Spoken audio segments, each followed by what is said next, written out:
Good evening. Again, to welcome you to our 7th session of our review program online. And today we are talking about interpersonal skills required for a consultant. But before we start our session, I would like to remind you some of a few announcements regarding our programs. Number one, registration for December 2021 examination is progressing very well, and there I'll ask you to register so that you may prepare and stretch yourself to finalize this exam. 18th of this month is the end for registration for those people intending to do the exam in December 2021. Thereafter, all people registered will be doing the exams in June 2022. So I would advise that you consider finishing up your registration formalities, being able to access the materials on the website.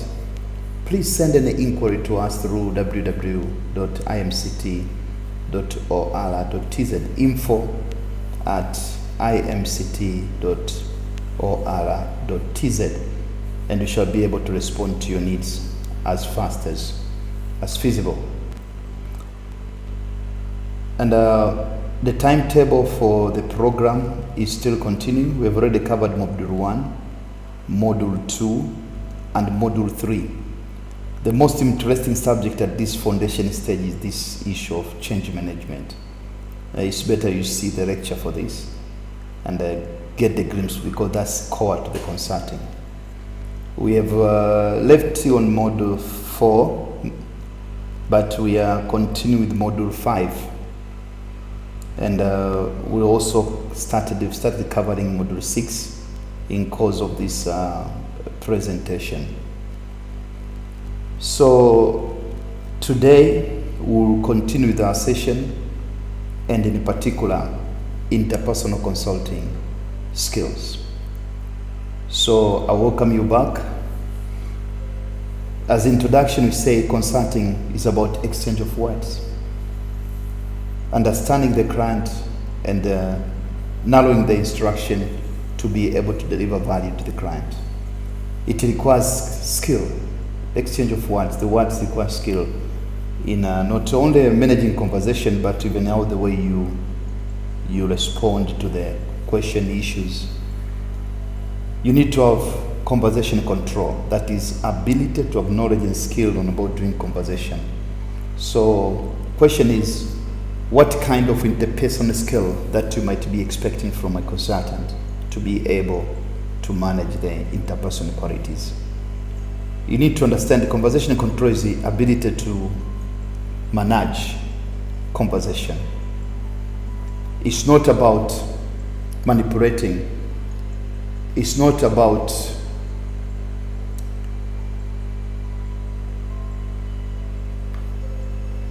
trying to convince someone, but it's all about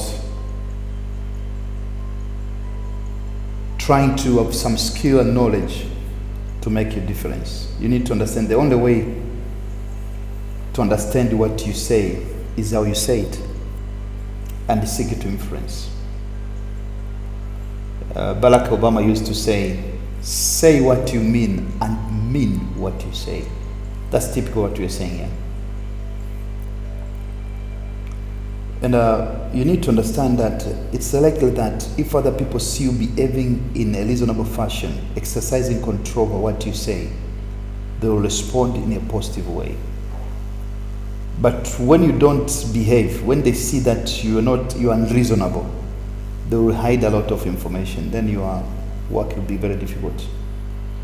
It's not a guarantee in a problem-solving situation that people will tell you what they feel. If they feel that you are acting in an understanding manner, they will be more open for the cruise. So it's important to understand the cause and cruise. Vital aspect of consulting assignment is identifying the key points as quickly as possible. That's critical. This is not easy, since although a client may be willing to talk about the problem and opportunities, they will not necessarily be prepared to trust you in particular detail until they are confident about you and your approach.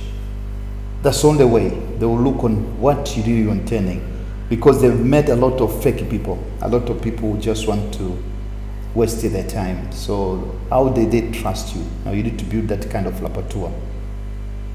They will judge this at large measure on the cues that you give them, the way you behave, the way you act. And if they feel comfortable, they will begin to give you some clues as to the many problems involved. You have to be patient and listen carefully for the important words. There are some words which you need to capture when you're talking about or you're discussing with the client. People are usually giving the vital message when they use the words I, me, my.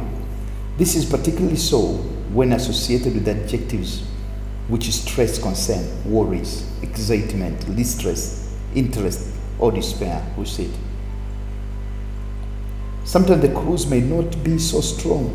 People may just say, I'm not sure, or they may indicate that there is much left unsaid by veiled reference, such as, I've been thinking a lot about that recently. When you hear doubt expressed or an indication that more could be said, show your interest and let them talk further. Don't make statement or change the subject. Be a listener, avoid to be a talker. This is not a ground to prove your capability and abilities. No. This requires listening skills and ability to pick up the clues by giving the clues. Clues means showing them you are interested and you are able to address their problem. Client will give you clues as to the direction in which you should be asking questions.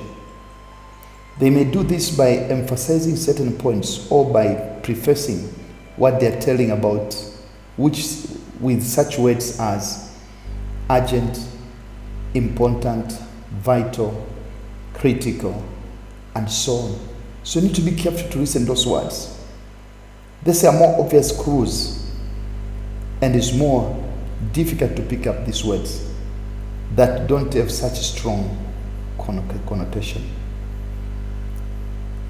Now, I remember one junior consultant came to my office sometimes in the past, and was telling me about the certain assignment, and he started writing notes when I was speaking, explaining about the problem, the challenge we're facing.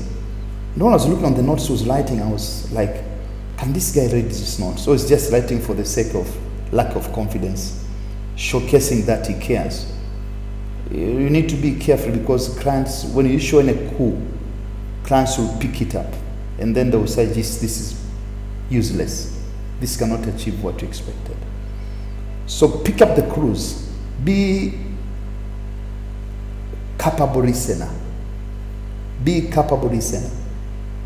That's the point of winning. Let's see this case study. I'm surprised how often advisors miss the clues given to them. This may be in many cases because a mass of information is provided and it's possible to be misled. A client might, for example, say, we've been doing a lot to try to improve productivity recently. We have had a committee which has looked at ways to saving cost and how we can improve the quality of products. They've met now for 4 or 5 meetings, but I'm disappointed we don't seem to be getting very far. The committee has talked about training people better and organizing some problem-solving workshops. We have looked at the possibility of conducting some experience in particular areas, particularly on distribution, which is one of our major costs. However, I'm particularly concerned that you have not developed a plan which you can put into operation. Time is now running out. The client stop at this point. Which of the coups do you pick? So they find there's so many coups. The word surprised, There is an issue of disappointed. There is an issue of improved productivity. There's an issue of quality.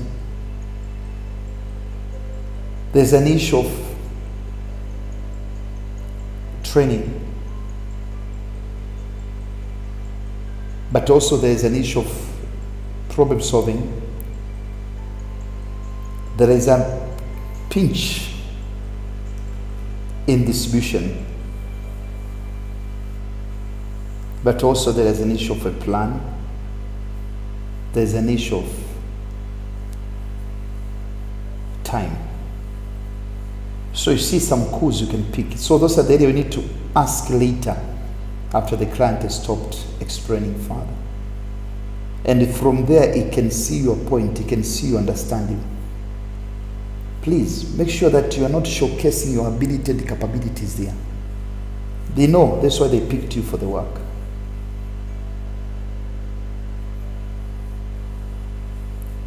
So you see some clues: training, productivity, time, distribution, plan, myself, cost, workshops. Those are some clues which the consultant, when you pick them very well, the client will give a scenario like this one. Now it's up to you as a consultant to ensure you capture the clues so that the client might believe that you have clues of what he's experiencing. Please consult your mentor for a video case study of this subject regarding the interpersonal skills part 1. And from this, we shall explore some issues further regarding what you should do as a consultant. There are some other skills, interpersonal skills, that we need to develop, and we'll talk about it in leadership session. Let's talk again on the coaching and counseling skills. Coaching and counseling skills. Coaching and counseling skills. Those are also very important skills for a consultant, because without which it will be difficult. It will be complex. Now, let's try to see on the area of coaching and counseling, and this is also a very important area as part of the skill a consultant should have. So we break for next 5 minutes, and then we'll be back to continue in after next 5 minutes. Thank you very much for your attention. And now let's have time to break a bit, and then we'll continue from there. Thank you very much for your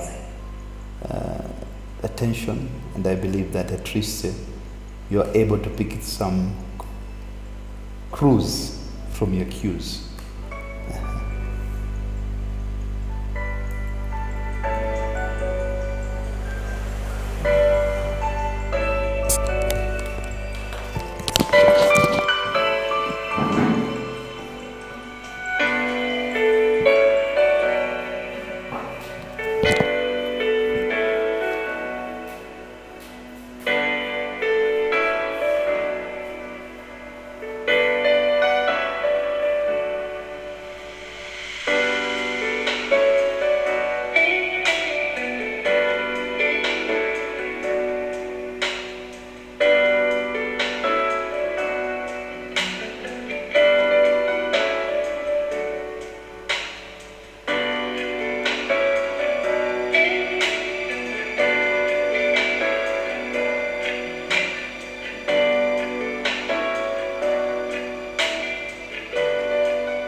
Yes, welcome back.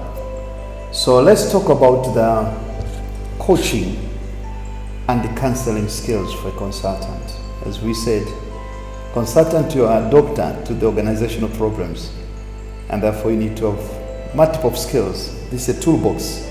That's the purpose of skills. Why you need to coach and mentor? Why? So purpose of this course is to define what is the difference between coaching and mentoring, describe characteristics of effective mentor or coach, explain the importance of coaching or mentoring and improve workplace and consulting effectiveness, and to define the excuses for not coaching or mentoring. Why coaching and mentoring for consultant? We say change is inevitable and the people are adverse to change. No human being is very happy with change. It never happened. That axiom we can talk about tonight. So laws and behavior are changing to match new demands in the workplace. Organizations are moving from hierarchical to team structure. So what is coaching and what is mentoring? It's what we do all the time. We just don't put the name to it. It's about influencing, helping, instructing, motivating, or leading. What does coaching and mentoring involve?